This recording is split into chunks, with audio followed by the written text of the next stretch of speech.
नमस्कार, मैं Somvir political science आप सभी का अपनी क्लास में स्वागत करता हूं।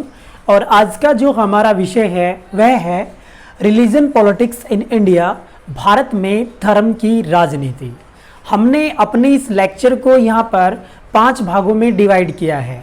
सबसे पहले तो हम यहाँ पर आपको बताएंगे कि प्रस्तावना क्या है, उसके बाद में हम यहाँ पर बताएंगे कि जो धर्म है, धर्म का वास्तव में अर्थ क्या है, धर्म किसे कहते हैं, इसके बारे में अलग अलग विद्वान हैं, उनके क्या मत है, इनके बारे में हम बात करेंगे। उसके बाद में हम यहाँ पर बात करेंगे कॉन्स्टिट्यूशनल प्रोविजंस, हमारे संविधान में धर्म है, धर्म के बारे में कौन कौन से यहाँ पर प्रावधान किए गए हैं, प्रोविजंस किए गए हैं। तो यहाँ पर अनुच्छेद 25 है, 26 है, 27 है, 28, 29, 30 इत्यादि के बारे में हम डिस्कशन करेंगे। उसके बाद में है religion politics in India, Bharat में जो धर्म की राजनीति हो रही है उसके भारत में क्या प्रभाव हैं, इनके बारे में हम डिस्कशन करेंगे। और लास्ट में हम यहाँ पर बात करेंगे कंक्लूजन के बारे में, निष्कर्ष के बारे में। अब हम अपने इस लेक्चर को आगे बढ़ाएं तो सबसे पहले हम यहाँ पर बात करते हैं प्रस्तावना के बारे में। इंट्रोडक्शंस, भारत के बारे में आप जानते ही होंगे क्योंकि इंडिया के बारे में हम डिस्कशन कर रहे हैं कि भारत में धर्म की राजनीति क्या है। हम भारत का यहाँ पर सभ्यता के अनुसार एक अध्ययन करेंगे। तो इंट्रोडक्शंस में आप ये बातें यहाँ पर बताएंगे कि यदि हम बात करें यहाँ पर सिंधु सिविलाइजेशंस की, जो सिंधु सभ्यता थी उसके बारे में हम बात करें, और एक यहाँ पर आर्य जो सभ्यता थी उनके बीच में, यहाँ के बीच में भी जो युद्ध हुआ वो भी एक अपनी सभ्यताओं के लिए या धार्मिक परंपराओं के लिए आप इसको कह सकते हैं। यहाँ पर भी ये रिलीजियस जो स्ट्रगल है वो इन दोनों सभ्यताओं के बीच में हुआ था, सिंधु सभ्यता और आर्य सभ्यता। इसके बाद में हम यहाँ पर बात करें आर्यंस हैं, वो भारत में आ जाते हैं, वो अपना साम्राज्य स्थापित करते हैं और वैदिक पीरियड यहाँ पर प्रारंभ हो जाता है। उसके बाद में यहाँ पर अनेक राजा महाराजा हुए हैं, सम्राट अशोक है, चंद्रगुप्त विक्रमादित्य है, बिंदुसार है और यहाँ पर महाराजा हर्षवर्धन है। इन्होंने भी यहाँ पर लगातार अपना शासन भारत पर किया। इसके बाद में हम यहाँ पर बात करें कि भारत है, भारत पर विदेशी जो आक्रमण है, जैसे मोहम्मद गौरी है, मोहम्मद गजनई है, यहाँ पर नादिर शाह है और उसके बाद में यहाँ पर बाबर है। इन्होंने अपने न केवल यहाँ पर आक्रमण स्थापित किए बल्कि धीरे धीरे अपने साम्राज्य भी यहाँ पर स्थापित किए।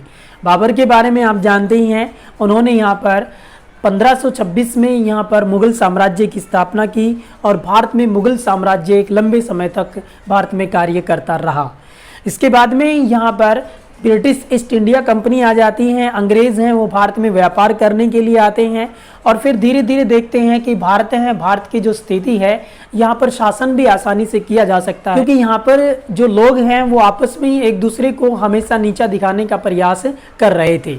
राजा महाराजा हमेशा ही एक दूसरे को यहाँ पर धोखा देने लग रहे थे, यद्यपि कुछ साथ भी दे रहे थे आपस में, लेकिन इसका फ़ायदा है वो यहाँ पर अंग्रेज़ों ने उठाया और भारतीयों को यहाँ पर डिवाइड एंड रूल, फूट डालो और राज करो की नीति का उन्होंने यहाँ पर पालन किया और भारत में अपना एक साम्राज्य स्थापित कर दिया। अंग्रेज़ों ने, हम यहाँ पर 1905 के बारे में बात करें तो यहाँ पर अंग्रेज़ों ने 1905 में यहाँ पर बंगाल का विभाजन कर दिया। मुस्लिम जो संप्रदाय हैं उसको खुश करने के लिए अंग्रेजी सरकार के माध्यम से बंगाल विभाजन कर दिया गया, यद्यपि ये रद्द भी कर दिया गया था 1911 में। इसके बाद में 1909 का ये जो सांप्रदायिक अधिनियम था, मार्लियामेंटो अधिनियम, ये भी बड़ा महत्वपूर्ण माना जाता है क्योंकि इसके माध्यम से यहाँ पर जो मुस्लिम संप्रदाय हैं उनको पृथक निर्वाचन करने का अधिकार मिल गया था, पृथक निर्वाचन प्रणाली उनके लिए अपना दी गई थी। इसमें यही था कि जैसे यहाँ पर आप सोच सकते हैं कि हिंदू है या यहाँ पर हम इसको जनरल वर्ग मान लें कि ये जो वर्ग हैं ये अपने ही धर्म को चुनेंगे और मुस्लिम जो हैं ये यहाँ पर मुस्लिम का ही निर्वाचन करेंगे। तो इस प्रकार की जो व्यवस्था है, पृथक निर्वाचन प्रणाली, ये मार्लियामेंटो अधिनियम है, उसके माध्यम से भारत में लागू कर दी गई और इसका नतीजा फिर आप आगे जानते ही हैं क्या हुआ, क्योंकि भारत का 2 विभाजन यहाँ पर हो गए थे।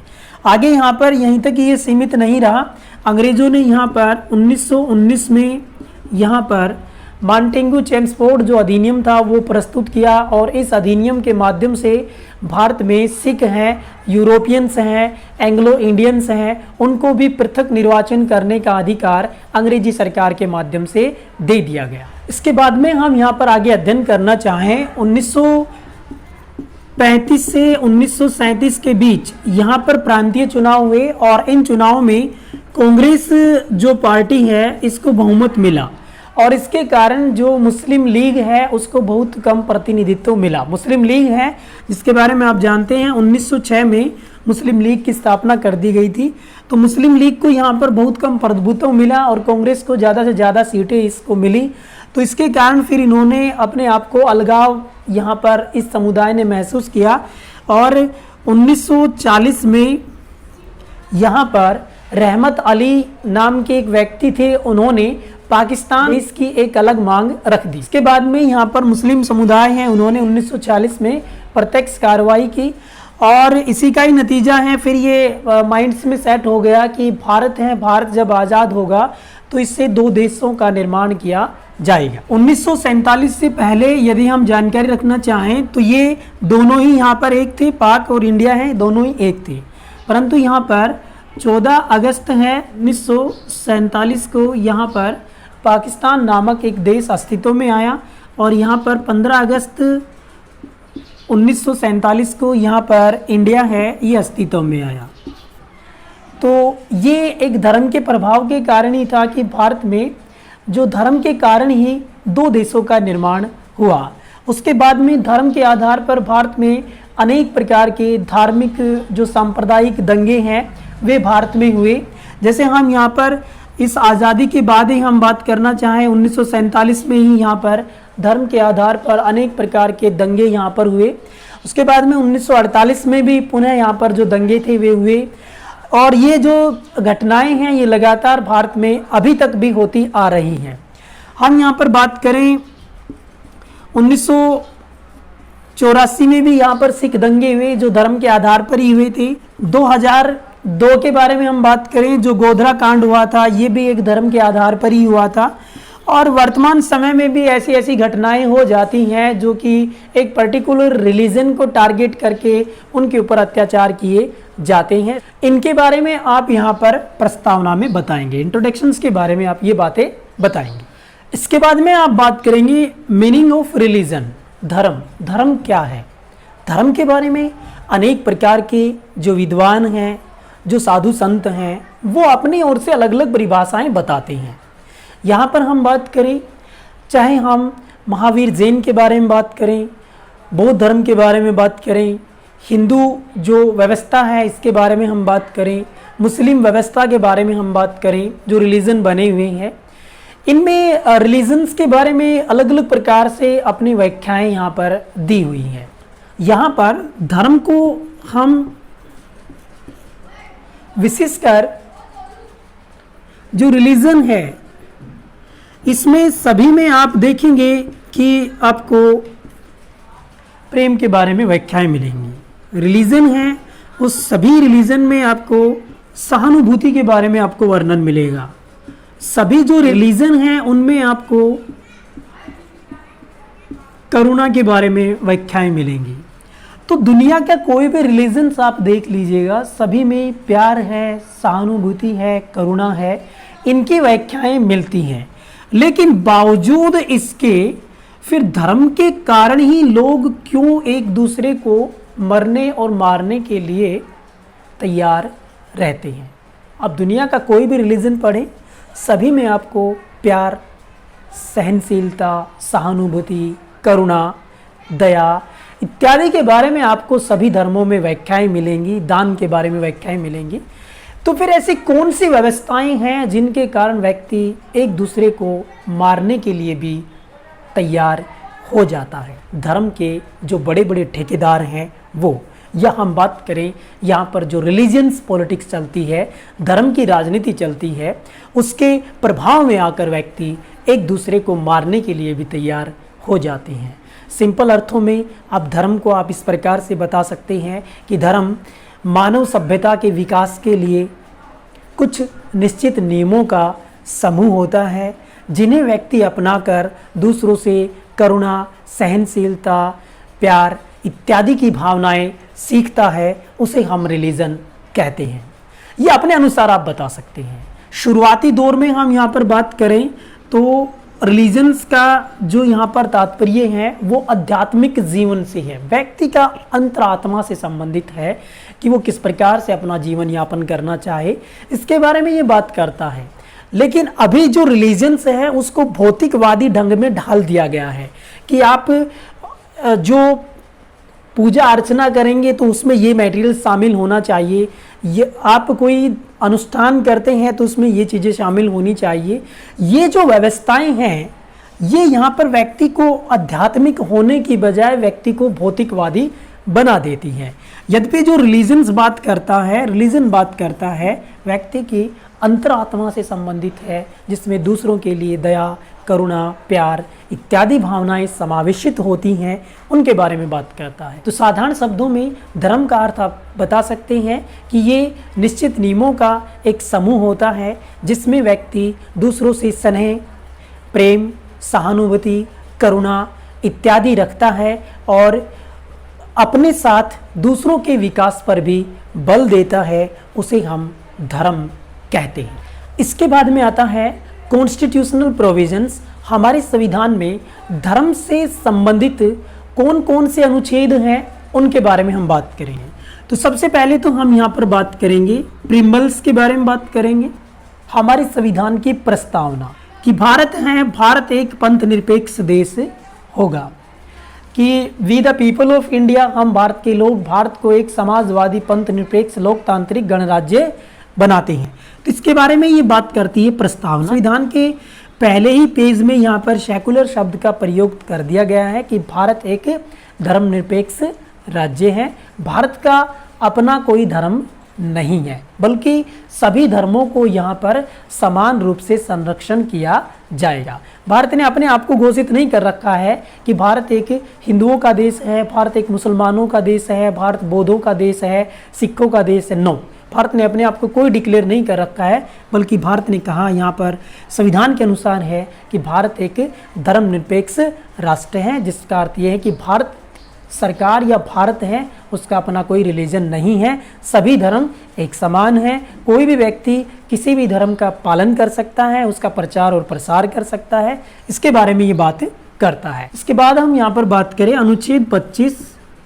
अनुच्छेद 25 जो बात करता है वो धार्मिक स्वतंत्रता के बारे में बात करता है कि कोई व्यक्ति लग रहा है किसी धर्म का वो अनुसरण कर रहा है और उसको लगा कि इस धर्म में उसको अच्छा महसूस नहीं हो रहा है या ये धर्म हमारे साथ में भेदभाव कर रहा है, तो व्यक्ति उस धर्म को छोड़कर किसी दूसरे धर्म में जा सकता है, दूसरे धर्म को अपना सकता है। तो धार्मिक स्वतंत्रता के बारे में अनुच्छेद 25 है, ये वर्णन करता है कि भारत का कोई भी नागरिक किसी भी धर्म को अपनी स्वेच्छा से अपना सकता है और उसका प्रचार भी कर सकता है। इसके बारे में वर्णन करता है अनुच्छेद 25। आर्टिकल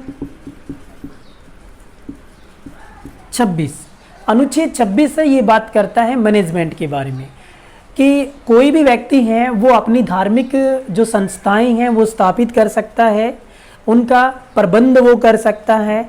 इसके बारे में जो वर्णन करता है अनुच्छेद 26। आर्टिकल 27, अनुच्छेद 27 है, ये बात करता है, अनुच्छेद 27 है, ये बात करता है कि किसी भी व्यक्ति को धार्मिक चंदा देने के लिए बाध्य नहीं किया जाएगा, अथवा भारत सरकार भी लोगों पर धार्मिक जो टैक्स है, जो कर है, वो नहीं लगाएगी। रिलीजियस टैक्स है वो नागरिकों पर नहीं लगाया जाएगा। साथ में किसी भी व्यक्ति को धार्मिक चंदा देने के लिए बाध्य नहीं किया जा सकता है। जैसे आप सपोज कीजिएगा आपके किसी गांव में मंदिर, मस्जिद, गुरुद्वारा, चर्च इत्यादि का निर्माण हो रहा है और कोई व्यक्ति आपके घर आए और आपको कहे कि आपको इतने ही रुपए देने पड़ेंगे, तो ऐसा नहीं कर सकता है। क्यों? क्योंकि यहाँ पर आपका फंडामेंटल राइट्स है कि आपको कोई भी धार्मिक चंदा देने के लिए बाध्य नहीं कर सकता। अनुच्छेद 28 ये बात करता है रिलीजियस एजुकेशन के बारे में, जो धार्मिक शिक्षा है उसके बारे में बात करता है। तो इसमें कहा गया है कि किसी भी स्टूडेंट्स को उसकी इच्छा के विरुद्ध या उसके अभिभावकों की इच्छा के विरुद्ध धार्मिक शिक्षा नहीं दी जा सकती। इसके बाद में बात करते हैं यहाँ पर आर्टिकल 29, अनुच्छेद 29 है, ये बात करता है कि भारत का कोई भी जो अल्पसंख्यक वर्ग है वो अपनी धर्म, भाषा, संस्कृति है उसको बनाए रख सकता है। साथ में इसी में ही आगे वर्णन किया गया है, अनुच्छेद 29 में ही आगे वर्णन किया गया है कि किसी भी विद्यार्थी को किसी शिक्षण संस्थान में प्रवेश लेने जब वो जाएगा तो उसके साथ में किसी प्रकार से भेदभाव नहीं किया जाएगा कि आपका रिलीजन ये है, आपका धर्म ये है, इसलिए आपको इस शिक्षण संस्थान में एडमिशन नहीं दिया जाएगा। ऐसी व्यवस्थाएं नहीं कर सकती हैं। तो जो भी राज्य सरकार द्वारा मान्यता प्राप्त संस्थाएं हैं या यहाँ पर राज्य सरकार जिनको अनुदान देती हैं या जो सरकारी संस्थाएं हैं, वहाँ पर कोई भी स्टूडेंट्स हैं उसके साथ में धर्म के आधार पर कोई भेदभाव नहीं किया जाएगा कि आपका धर्म ये है, आपको ये शिक्षा नहीं दी जाएगी, ऐसी व्यवस्था नहीं है। अनुच्छेद 30 ये बात करता है कि अल्पसंख्यक वर्ग है ये अपनी धार्मिक शिक्षण संस्थाएं हैं वो स्थापित कर सकता है। संवैधानिक प्रावधानों के बारे में हम और आगे बात करें तो इसी में ही यहाँ पर आर्टिकल हैं, आर्टिकल 14, आर्टिकल 15, आर्टिकल 16, ये भी संवैधानिक प्रावधान हैं। आर्टिकल जो 14 है ये इक्वलिटी बिफोर लॉ के बारे में बात करता है। आर्टिकल 14 है ये बात करता है कानून के समक्ष समानता की, कानून की दृष्टि में सभी व्यक्ति समान हैं, कानून किसी के साथ में भाषा, धर्म, जाति, गोत्र इत्यादि के आधार पर कोई भेदभाव नहीं करेगा। अनुच्छेद 15 है ये भी बात करता है कि कोई भी स्टेट है, कोई राज्य है, state shall not discriminate basis on religion, caste, creed, जो भी है, तो राज्य हैं वो किसी भी प्रकार से व्यक्ति के साथ में धर्म, भाषा, जाति, लिंग इत्यादि के आधार पर कोई भेदभाव नहीं करेगा। अनुच्छेद 16 के बारे में हम बात करें तो ये अवसरों की समानता के बारे में बात करता है कि कहीं पर भी कोई व्यक्ति कोई जॉब प्राप्त करना चाहता है तो उसको केवल उसका धर्म अलग होने के कारण ही वह जॉब प्राप्त करने से उसको वंचित नहीं किया जाएगा। तो ये हमने बात की संविधान में धर्म के बारे में कौन कौन से प्रोविजंस हैं। इसके बाद में हम यहाँ पर बात करेंगे कि भारत में जो धर्म की राजनीति है उसके प्रभाव क्या है, role of religion politics in India या impact of religion politics in India. Bharat में जो धर्म की राजनीति है उसके प्रभाव क्या है या धर्म की राजनीति की भारत में भूमिका क्या है, उनके बारे में हम यहाँ पर बात करेंगे। तो यहाँ सबसे पहले हमने बात की है फॉर्मेशंस ऑफ पॉलिटिकल पार्टी। धर्म के आधार पर अनेक प्रकार के राजनीतिक दलों का निर्माण हो जाता है। जैसे शुरुआती दौर में हम यहाँ पर माने मुस्लिम लीग है, उसकी स्थापना भी धर्म के आधार पर ही हुई कि किसी धर्म को प्रमोशन करने के लिए यहाँ पर बात कर रहे हैं। शिवसेना है, उसका निर्माण भी यहाँ पर धर्म को आधार मानकर उसको प्रमोशन करने के लिए बात की गई है। शिरोमणि अकाली दल है, उसका निर्माण भी विशिष्ट धर्म को प्रमोशन करने के बारे में बात हुई है। तो ये धर्म की राजनीति का ही प्रभाव है जिसके कारण अनेक प्रकार के धार्मिक जो दल हैं उनका निर्माण किया जाता है। क्रिश्चियन डेमोक्रेटिक पार्टी है जो क्रिश्चियन धर्म के बारे में बात करती है। तो अलग अलग प्रकार के जो रिलीजन हैं उनके बारे में अलग अलग प्रकार से यहाँ पर राजनीतिक दलों के निर्माण कर दिए जाते हैं। नेक्स्ट पॉइंट है यहाँ पर formations of pressures group. Bharat के बारे में हम बात करें तो यहाँ पर अनेक प्रकार के जो दबाव समूह हैं उनका निर्माण धर्म के आधार पर कर दिया जाता है और ऐसे ऐसे दबाव समूह बना दिए गए हैं जो कि सामान्यतः किसी एक धर्म को प्रमोशन करते हैं। विश्व हिंदू परिषद है, बजरंग दल है और भी अनेक प्रकार के जो रिलीजन हैं उनके अपने अपने प्रेशर्स ग्रुप बने हुए हैं जो सरकार पर प्रत्येक समय पर दबाव डालते रहते हैं। इसके बाद में हम यहाँ पर नेक्स्ट में बात करें डिस्ट्रीब्यूशंस ऑफ टिकट्स। ये बड़ा महत्वपूर्ण है कि जब भी चुनावी टिकट्स वितरित किए जाते हैं तो यहाँ पर रिलीजन है, रिलीजन का बड़ा महत्व रहता है। जैसे सपोज कीजिएगा ये पार्टी है एक्स वाई जेड, ये तीन कैंडिडेट हैं, ए, ये बी, ये सी। ए का जो रिलीजन है वो कोई भी आप रिलीजन मान सकते हैं। जैसे ए का रिलीजन यहाँ पर आप मान लीजिएगा के। बी का जो रिलीजन है वो भी यहाँ पर है के। जेड पार्टी है उसका उम्मीदवार सी है, इसका रिलीजन है यहाँ पर एल। और कोई भी एक चुनाव क्षेत्र है, सपोज कीजिएगा ये चुनाव क्षेत्र है, इस चुनाव क्षेत्र में के रिलीजन है, इसकी परसेंटेज है यहाँ पर 90% है, बाकी के अन्य रिलीजन हैं उनकी यहाँ पर जनसंख्या है 10%। तो यहाँ पर आप देखिएगा कि जीतने की जो संभावनाएं होंगी धर्म के आधार पर वो यहाँ पर ए या बी की रहेंगी। सी जो उम्मीदवार है इसका रिलीजन है एल, तो इसके जीतने की संभावनाएं सामान्यतः कम हो जाती है। तो इस प्रकार से जब भी पॉलिटिकल पार्टी कोई टिकट्स का वितरण करते हैं अपनी पार्टी के बारे में, तो वे उस उम्मीदवार का रिलीजन ज़रूर देखते हैं कि उसका धर्म क्या है, और जिस क्षेत्र में हम इसको चुनावी उम्मीदवार बनाना चाहते हैं उस चुनावी क्षेत्र में पर्टिकुलर कोई रिलीजन है, कोई धर्म है, उसकी जनसंख्या कितनी है, इसको भी ये ध्यान में रखते हैं। इसके बाद में हम यहाँ पर बात करें डेलिमिटेशंस ऑन रिलीजन। जब भी परिसीमन होता है, परिसीमन का अर्थ यहाँ पर ये है इस चुनाव क्षेत्र को दूसरे चुनाव क्षेत्र से जोड़ा जाए। जैसे सपोज कीजिएगा कोई यहाँ पर तहसील है या कोई यहाँ पर डिस्ट्रिक्ट है, इन तहसील या डिस्ट्रिक्ट को किस दूसरे चुनावी क्षेत्र से जोड़ा जाए, इस व्यवस्था को यहाँ पर परिसीमन कहते हैं। परिसीमन का जो कार्य है वो मुख्य निर्वाचन आयुक्त और यहाँ पर उसके साथ में 2 सर्वोच्च न्यायालय के कार्यरत न्यायाधीश या रिटायर्ड न्यायाधीश हो सकती हैं। ये प्रत्येक 10 वर्ष की जब जनगणना होती है उसके बाद में चुनाव क्षेत्रों का परिसीमन करते हैं, और जब ये परिसीमन करते हैं तो उस दौरान ये रिलीजन को भी महत्व देने लग जाते हैं। जो भी पर्टिकुलर पार्टी रहती है उसके प्रभाव में, और जो भी ये परिसीमन आयोग होता है ये कई बार ऐसा कार्य कर देता है जिसमें किसी रिलीजन को ज़्यादा महत्व दे दिया जाता है। जैसे सपोज कीजिएगा ये एक क्षेत्र है और ये 2 क्षेत्र है, ठीक है।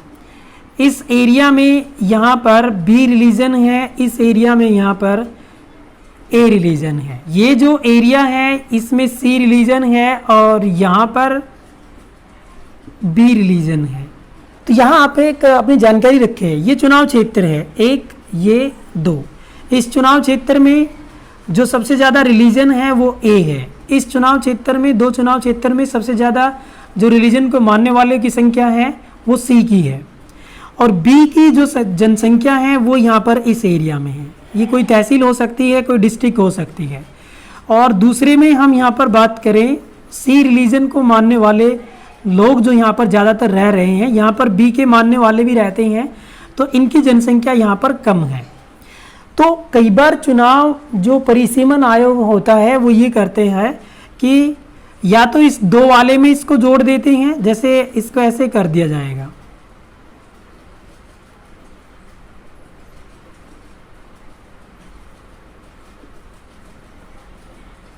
इसको ऐसे कर दिया जाएगा कि 2 वाले का जो एरिया था यहाँ पर ये बी भी था, इस एरिया को यहाँ पर 2 में इंक्रीज कर दिया, और ये डिस्ट्रिक्ट पहले कहाँ था, इस ए के पास था, इसको यहाँ पर इसके साथ में जोड़ दिया। इसका अपोजिट भी हो सकता है, इसको यहाँ पर भी बढ़ाया जा सकता है। ए का जो एरिया है वो इस रिलीजन को यहाँ पर शामिल कर लिया है।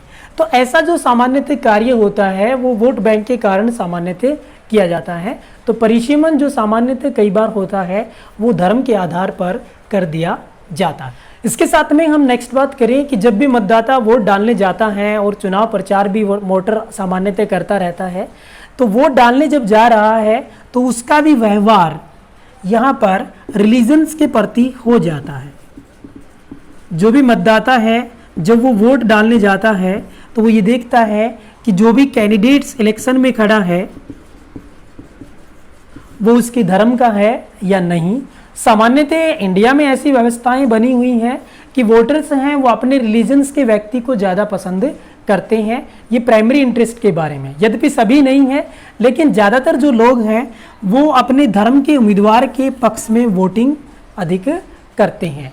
तो भारत का जो वोटिंग बिहेवियर है वो रिलीजन्स बेस भी बन जाता है, चाहे उसके रिलीजन्स का व्यक्ति कितना भी यहाँ पर करप्टेड हो, कितने ही उस पर FIR हो, सामान्यतः जनता है अपने धर्म के साथ में बह जाती है कि ये हमारा धर्म है, हम इसको वोट देंगे। पॉइंट नंबर 6 है और ये है formations of council of ministers. जब भी यहाँ पर कोई PM बनता है या कहीं पर किसी राज्य में कोई CM बनता है और वो जैसे ही अपनी काउंसिल ऑफ मिनिस्टर्स का निर्माण करता है, मंत्री परिषद का निर्माण करता है, तो उसमें भी ये देखता है कि लगभग जो धर्म है उस धर्म के अनुयायियों की जो संख्या है वो उसमें शामिल कर ली जाए।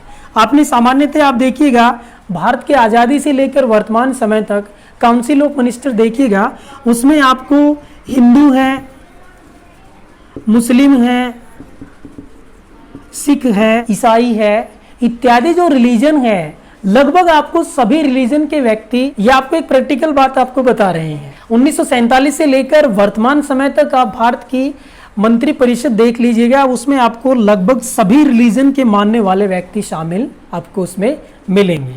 तो रिलीजन पॉलिटिक्स है, किसी धर्म को छोड़ा नहीं जाता है, उस धर्म को भी, उस धर्म के व्यक्ति को भी यहाँ पर शामिल कर लिया जाता है ताकि उस धर्म का प्रतिनिधित्व यहाँ पर बना रहे। इसके बाद में नेक्स्ट पॉइंट है इलेक्शन कैंपेन। चुनाव जो प्रचार होता है, यद्यपि धर्म के आधार पर चुनाव करने के लिए चुनाव आयोग ने यहाँ पर मनाही की जाती हैं, लेकिन फिर भी कुछ पॉलिटिकल पार्टियाँ अपने चुनावी उम्मीदवार को ऐसे वहाँ पर प्रकट करती हैं कि ये कोई किसी देवी देवता का अवतार है और पब्लिक के सामने उसकी इमेज किसी देवी देवता के अनुरूप कर दी जाती हैं। और जनता भी, भारतीय जनता भी, क्योंकि रिलीजियस पर्पज़ के लिए जनता है, वो अपने माइंड्स में बहुत से विचार रखती है और उसी इमेज को वो अपने वहाँ पर इष्टदेव है उसमें वो छवि देखते हैं। जैसे किसी देवी देवता की जो तस्वीर है वो भारतीय जनता अपने मस्तिष्क में रखती हो या किसी का प्रतिनिधि के रूप में उसकी छवि क्रिएट कर दी जाती है कि ये उसका प्रतिनिधि है, तो जनता सामान्यतः उसके पक्ष में ज़्यादा वोटिंग कर देती है। तो इलेक्शन जब कैंपेन किया जाता है तो इलेक्शन कैंपेन में भी किसी देवी देवता की इमेज बनाकर और जनता से वोटिंग प्राप्त किए जाते हैं। इसके बाद में नेक्स्ट पॉइंट है इलेक्टोरल अलायंस। हमारे देश में सामान्यतः ऐसा बना हुआ है कि पहले दो पार्टियां अपोजिट रहती हैं। ये दो डायरेक्शन लगा लीजिएगा, ये नॉर्थ है और यहाँ पर ये साउथ है, ये पार्टी नॉर्थ, ये पार्टी साउथ। लेकिन कई बार ऐसा होता है कि चुनाव में किसी भी पार्टी को सफलता नहीं मिली। अब यहाँ पर ये दोनों ही पार्टियाँ, ये नॉर्थ पार्टी हैं, ये साउथ पार्टी है, दोनों दिशाओं के अनुसार यहाँ पर पार्टियों का निर्माण किया गया है।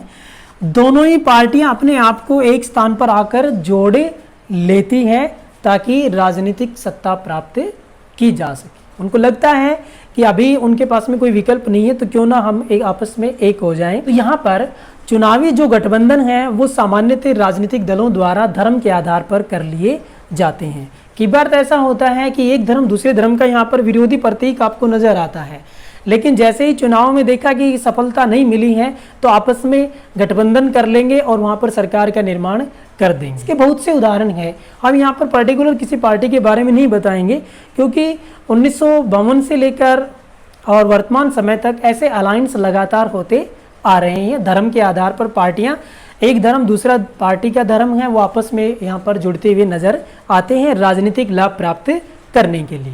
नेक्स्ट पॉइंट है फंडामेंटलिज्म, और इसमें हम बात करते हैं जिसे हम मौलिकवाद के रूप में हम बात करते हैं। ज़्यादा से ज़्यादा रूढ़िवादिता, ये रिलीजन्स पॉलिटिक्स जो बढ़ रही है इसके कारण क्या हो गए हैं, लोग भी यहाँ पर रूढ़िवादी हो गए हैं। वो भी अपने जो मौलिक विचार हैं, जो भी रीति रिवाज परंपराएं रूढ़ियाँ उनके मस्तिष्क में बसाई गई थी, रिलीजियस ग्रंथ वहाँ पर जो लिखे गए थे उन्हीं के अनुसार ही वो उनसे चिपके रहना चाहते हैं, उनसे दूर नहीं हटना चाहते हैं। और इसी व्यवस्था को हम यहाँ पर फंडामेंटलिज्म के रूप में हम इसको जानते हैं कि अपने रूढ़ी रीति रिवाजों को बिना किसी विज्ञान की सहायता के उनको यूं ही मानते आना, जिसे हम अंधविश्वास के रूप में भी आप इसको कह सकते हैं। तो ये सामान्यतः बढ़ रहा है और इसी का ही नतीजा है। जैसे कार्ल मार्क्स हैं, उन्होंने तो यहाँ पर कहा भी है कि धर्म है, धर्म एक अफीम के समान है। जैसे किसी व्यक्ति को अफीम दे दी जाती है और फिर वो कुछ भी करने के लिए तैयार हो जाता है, इसी प्रकार से रिलीजन के बारे में बात करते हैं कि रिलीजन है वो भी एक अफीम के समान है। किसी छोटे बच्चे को लगातार धार्मिक क्रियाकलाप आप उससे कराते रहें और फिर जैसे ही कोई दूसरा व्यक्ति कहे कि ये आप गलत कर रहे थे, ये धर्म ये है, ये आप जो व्यवस्थाएं आप अपना रहे थे अपने पूजा पाठ में, ये चीज़ें गलत हैं, तो वहाँ पर तुरंत वो आपको मारने के लिए तैयार हो जाएगा। इस व्यवस्था को यहाँ पर फंडामेंटलिज्म कहते हैं। तो सामान्यतः यहाँ पर आपके लिए भी एक संदेश है कि अपने आप को, अपने माइंड्स को वैज्ञानिक चिंतन डेवलप कीजिएगा। जो प्राचीन रूढ़ियाँ रीति रिवाज हैं जो किसी पुस्तक में लिख दी गई हों, उनसे आप अपने आप को थोड़ा सा वैज्ञानिक चिंतन के आधार पर अपने मस्तिष्क को डेवलप करें। उसके बाद में नेक्स्ट है यहाँ पर कास्ट एंड रिलीजन, धर्म और जाति। धर्म पर्टिकुलर ऐसा होता है कि कुछ रिलीजन है और उसमें कुछ ऐसी कास्ट हैं जो कि इसी रिलीजन में पाई जाती हैं। कुछ ऐसे भी रिलीजन बने हुए हैं जिनमें कुछ कास्ट हैं वो कॉमन हो जाती हैं।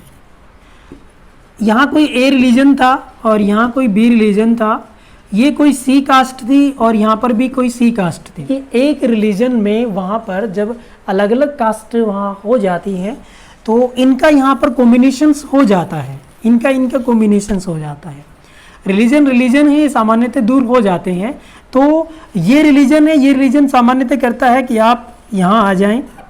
बी रिलीजन यहाँ पर सी को कहता है कि आप हमारे साथ आएं, हम आपका वास्तव में उत्थान करेंगे। और यहाँ पर ए जो रिलीजन है वो यहाँ पर सी को कहता है, इस सी को, कि आप हमारे साथ आएं, ए के साथ आएं, हम आपका ज़्यादा से ज़्यादा उत्थान करेंगे। तो ये जो व्यवस्थाएं हैं, इन व्यवस्थाओं के कारण यहाँ पर कास्ट और रिलीजन्स की पॉलिटिक्स शुरू हो जाती है। नेक्स्ट पॉइंट है लैंग्वेज एंड रिलीजन। कई बार ऐसा होता है कि भाषा और जो धर्म है ये भी एक दूसरे के साथ में जुड़े रहते हैं। जैसे यहाँ पर कोई भी एक रिलीजन है, सपोज कीजिएगा ये रिलीजन है, कोई भी मान के चले ए रिलीजन है, और यहाँ पर बी जो लैंग्वेज है उसको महत्व दिया जाता है। और यहाँ पर आप सपोज कीजिएगा ये भी एक रिलीजन है, इस रिलीजन का नाम है यहाँ पर एक्स, और यहाँ पर जो लैंग्वेज बोली जाती है वो बी बोली जाती है, बी लैंग्वेज बोली जाती है। तो यहाँ पर रिलीजन है वो लैंग्वेज को अपनी तरफ अट्रैक्ट करने का प्रयास ये करता है। जैसे ये एक्स रिलीजन है और इस रिलीजन में ज़्यादातर जो लैंग्वेज है वो बी बोली जाती है, तो ये इस बी लैंग्वेज के बोलने वालों को अपने पक्ष में लाने का प्रयास करेगा कि आप हमारे साथ आएं, हम आपकी भाषा को वास्तव में इसका जो स्थान है वो दिलाएंगे। इसी प्रकार से ये जो ए रिलीजन है ये बी लैंग्वेज मानने वाले लोगों को कहता है कि आप हमारे साथ जुड़ें, हम आपका वास्तव में उत्थान यहाँ करेंगे। और ऐसा हमारे देश की राजनीति में लगातार होता आ रहा है, जिसमें भाषा को भी चुनावी मुद्दा बनाकर कोई धर्म सत्ता प्राप्त करने में सफल यहाँ पर हो जाते हैं। तो ये भी एक रिलीजन पॉलिटिक्स का उदाहरण है। इसके बाद में नेक्स्ट है रिलीजियस फेस्टिवल यूज्ड। जो पॉलिटिकल पार्टीज हैं वो धार्मिक जो उत्सव हैं उनका राजनीतिकरण कर देते हैं। या यहाँ पर आप कह सकते हैं कि कोई भी एक फेस्टिवल आ रहा है, जैसे सपोज कीजिएगा यहाँ पर दीपावली आती है, उस दौरान यहाँ पर पॉलिटिकल पार्टीज हैं वो अपने अपने रिलीजन को प्रमोशन करने के बारे में बात करती हैं। कोई यहाँ पर दीपक जलाते हैं, कोई मोमबत्तियाँ जलाते हैं, तो ये उनका अपना एक अलग अलग प्रभाव यहाँ पर क्रिएट हो जाता है। धार्मिक जो उत्सव होते हैं उनमें भी राजनेता अपने आप को वहाँ पर एंगेज रखते हैं, अपने आप को वहाँ पर जोड़े रखते हैं। इसके बाद में यहाँ पर है रिलीजन एंड रिजर्वेशंस। अनेक प्रकार के राजनीतिक दल हैं वो किसी माइनॉरिटी में जो धर्म उस राज्य में रह रहा है उसको रिजर्वेशन देने के लिए अपने चुनावी घोषणा पत्रों में शामिल कर देते हैं कि आप हमें वोट दें, हम आपके धर्म को यहाँ पर अलग से यहाँ पर कुछ रिजर्वेशन उपलब्ध कराएंगे। और ऐसा प्रयास सामान्यतः अनेक प्रकार के जो राजनीतिक दल हैं वो करते रहते हैं। जब भी बाद में वो सर्वोच्च न्यायालय हाई कोर्ट में जाते हैं तो वहाँ पर उनको रद्द भी कर दिया जाता है, लेकिन फिर भी ऐसे वादे किए जाते हैं और ऐसे कानून बना दिए जाते हैं उस धर्म से सहानुभूति प्राप्त करने के लिए, उस धर्म से वहाँ से वोट बैंक प्राप्त करने के लिए। इसके बाद में हम बात करें फीलिंग ऑफ इनसिक्योरिटी। ये एक बड़ा महत्वपूर्ण है यहाँ पर कि मान लीजिएगा ये एक चुनाव क्षेत्र है और यहाँ पर एक्स धर्म के मानने वाले जो लोग हैं वो 90% हैं और यहाँ पर वाई रिलीजन को मानने वाले जो लोग हैं वो 10% हैं। तो हमेशा ही ऐसा रहता है कि ये जो 10% लोग हैं ये अपने आप को अनसिक्योर फील करते हैं कि इनकी संख्या कम है, इनकी संख्या ज़्यादा है, और ये अपने आप को असुरक्षित महसूस करते हैं इस रिलीजन पॉलिटिक्स के कारण ही। जब भी कोई पॉलिटिकल पार्टी आती है, जैसे सपोज कीजिएगा यहाँ पर कोई पार्टी है वो आई, तो वो हमेशा इस रिलीजन को बढ़ाने के बारे में बात करेगी। तो इसको बढ़ाने के बारे में बात करेगी तो निश्चित रूप में जो वाई रिलीजन के व्यक्ति हैं वो अपने आप को असुरक्षित महसूस करते हैं। भारत में धर्म की राजनीति का जो प्रभाव है, प्रभाव नंबर यहाँ पर 15, इलेक्शन एनालिसिस, जिसमें क्या होता है कि आप यहाँ पर विश्लेषण देखेंगे 2011 की जो जनगणना है, इसमें यहाँ पर जो पॉपुलेशन बताई गई है, हिंदू पॉपुलेशन है वो 79.2 है, मुस्लिम जो पॉपुलेशन है वो यहाँ पर 14 यहाँ पर क्रिश्चियंस के बारे में हम बात करें तो ये 2.3 है, यहाँ पर हम सिख के बारे में बात करें तो ये यहाँ पर 1.73 है, यहाँ पर हम बौद्ध के बारे में बात करें तो ये यहाँ पर 0.7 है, यहाँ पर हम जैन के बारे में बात करें तो यहाँ पर 0.37 है। तो ये रिलीजन पॉलिटिक्स है, यहीं पर ही प्रारंभ हो जाती है। जब भी इलेक्शन की घोषणा होती है तो यहाँ पर ये चुनावी एनालिसिस हैं, ये जनता के समक्ष में प्रस्तुत किया जाता है। ये विश्लेषण सामान्यतः जनता को बार बार में बताया जाता है और उनके माइंड को तैयार किया जाता है कि आप किसको वोट दे सकते हैं।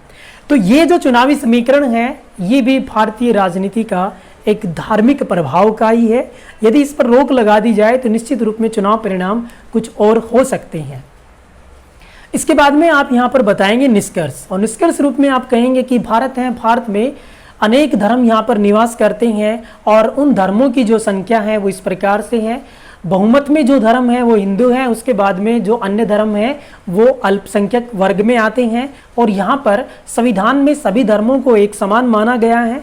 सेकुलर जो देश है उसका निर्माण संविधान के अनुसार किया गया है। बावजूद इसके हमारे देश में धर्म की राजनीति हो जाती है, और इस धर्म की राजनीति के कारण ही भारत में सांप्रदायिक दंगे होते रहते हैं, और इसमें विशेषकर जो भूमिकाएं रहती हैं वो राजनेताओं की रहती हैं। निश्चित रूप में धर्म है और राजनीति है, इनको अलग अलग यहाँ पर होना चाहिए, तभी हम अपने देश का वास्तव में यहाँ पर उत्थान कर सकते हैं। ये विचार आप यहाँ पर अपने तरीके में बता सकते। तो ये हमने बात की भारत में धर्म की राजनीति के प्रभाव। इसमें यदि आपके पास में कोई क्वेश्चन हो तो आप हमें YouTube पर कमेंट कर सकते हैं। धन्यवाद।